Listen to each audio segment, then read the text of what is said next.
my first solo single after the band KajaGooGoo split, my record company suggested that I go to Japan, to the Tokyo Music Festival. A huge event.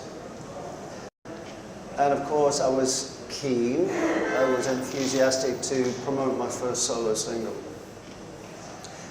Partly because of the way the band fired me in a phone call, you know. I know.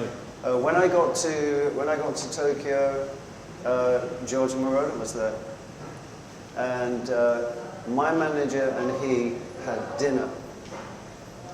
And I know my manager at the time was an Irish guy called Billy Gaff, who worked through a very successful period with Rod Stewart. He, in English, would say he had the gift of the gab, gift of the talk. You know, he's a really good bullshitter. And so when I got back to London, about 6 weeks later, the phone call came to invite me to try my voice. Only a try, it wasn't like a definite thing, to try my voice on the song. And? So then I flew to Munich, we tried my voice, and yeah, then 2 days later we got the call to say, yes, he's going to use it. What do you feel? Adjustments. So I think the first mix that I heard, I was playing the cassette in my bedroom, I remember, and I was like, slightly puzzled face, you know. But later, more mixes were done and it sounded better.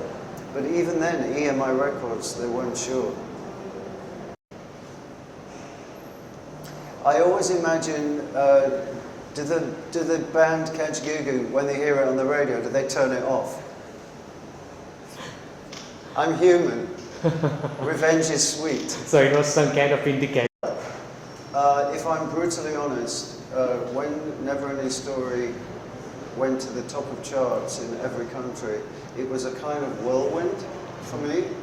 And in those days, because we didn't have the communication technology that we have now, you literally had to get on a plane and go to each country to perform on what I would call as the equivalent of the English Top of the Pops. So in Amsterdam, or you know, to get a call to work with Giorgio, I think would be the equivalent of an actor receiving a call from Steven Spielberg. You know, I knew exactly who Giorgio was. It's a bit like, you know, yeah, there was no hesitation. When the invitation came, you know, of course I'm going to go and try my voice on a Giorgio Moroder song. This guy's won 3 Academy Awards for movie songs. You know? Was it an easy? As journalist, I was 23. I went to bed at 3 a.m. smoking and drinking. Had 5 hours sleep. I was late for the flight to go to Munich. And when we arrived, my voice wasn't working because I was tired, you know. And it's a high song, you know. It's the top of my range. So we tried it around 4 o'clock, 3, 4 o'clock in the afternoon. And I wonder if Giorgio was thinking, he said, hey, you know, press the button through the double class, and he goes, hey, don't worry, he says, we have something to eat, we have some wine, we try again later. But I wonder if he was thinking, this guy can't do it, or something, I don't know. But we just stayed, had some wine, and I recorded the song about 7:30, 8 o'clock. And then it was working fine. Singing is more of an evening thing, to be honest. And as soon as we hit 6 o'clock, you know, my voice goes, you know, yeah. Because they have worked so hard.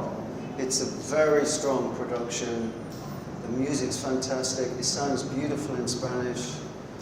The voices, oh, the work, the sets, the costumes, the choreography. You know, I love theatre.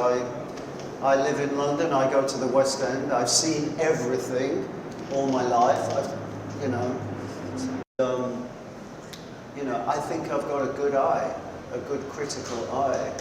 And even though I didn't understand the text, I was still very interested. It's a strong cast. Would you like to take part of a musical? And 1980, 81, 82 seemed to represent the future musically, because the new kid on the block was the synthesizer. This new sound, this toy that could create all these amazing sounds, and we're pressing buttons. Ooh, it does this, and we're moving faders and going, wow, listen to that. So we were just, we were like children on Christmas Day, playing with these sounds, experimenting with our image. We weren't really thinking about, and in 30 years' time we'll be influencing Marvel Comics, you know. So, but of course it's a huge compliment. Yeah, we were talking previously a relationship now with the rest of the members. It's a business relationship, really. We don't communicate much. Everybody's doing different things. So if there's a reason to talk business-wise, there's some email communication. But you know, when I joined the band, they were already a four-piece band for 3 years, and I was the outsider. You know, they went to school together. They didn't go to school with me. Mm-hmm. So I think the bond is really with them. And so once it was over, there's not really been a friendship. I've had good communication with the drummer, Jazz. And 2 years ago? I'm recording my first album in 30 years at the moment. So, and how is that? At which point it is? I've done one song. And it's tempting, because I really like it, to put it out there. But I'm going to wait till I have an album. So it'll be ready in 2 years. Okay. Thank you very much, Limahl. Okay. You can Okay. relax. Because so I go every year. Yeah. It's a curious town, very distinctive. Yeah. Yeah. Yeah. But they just stay together in it's like a British neighborhood. You know, we didn't have the information available to us that we have today. I mean, we just lied in the sun all day. My skin, my poor skin. Nowadays, you know, I mean, walking here today from the hotel, the sun was on there, it's beautiful, you know. That's nice, but lying down for 3 hours to get a tan that fades in 1 week, I don't see the point. You know, I'd rather go to a museum.